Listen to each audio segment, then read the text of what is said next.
qui reste ad vitam aeternam au pouvoir se rendent compte que les populations changent. Parce que s'ils ne partent pas d'eux-mêmes, les populations les forceront à changer. Et ce qui me désole dedans, ça va se passer dans des bains de sang. Et moi, je déteste les vies qui se perdent inutilement, alors qu'il suffit tout simplement d'un bon sens pour dire « je suis resté suffisamment au pouvoir et je vais partir ». Et la question que moi je me pose, c'est pourquoi ces dirigeants veulent rester au pouvoir? Pourquoi? Quel est l'instant? Quels sont les besoins? De quoi ils ont besoin pour rester au pouvoir? C'est parce qu'ils font beaucoup d'argent, pas la corruption. Voilà. Angélique Kidjo, au Togo justement, qui est voisin du Bénin, est-ce que Faure Gnassingbé doit partir? C'est pas moi de le dire, c'est les Togolais qui doivent décider. Moi, je ne connais pas la politique au Togo. Je ne suis pas dans ce pays-là. Je ne connais pas les réalités de ce pays-là. Je ne peux même pas dire ce qu'il faut pour le Bénin parce que je n'y vis plus.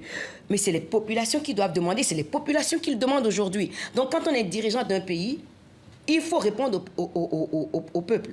Et si le peuple décide qu'on n'a plus envie de vous voir là, vous n'êtes plus là. Ça doit se passer dans la rue?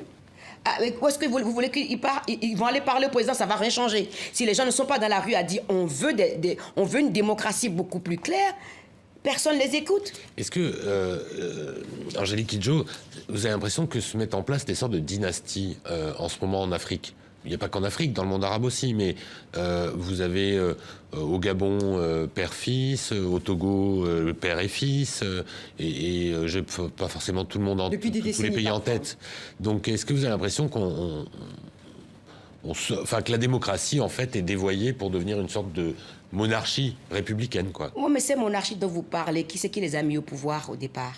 Comment est-ce que le père Bongo est arrivé au pouvoir? Par la France. Voilà, donc c'est tout. Vous avez répondu à la question.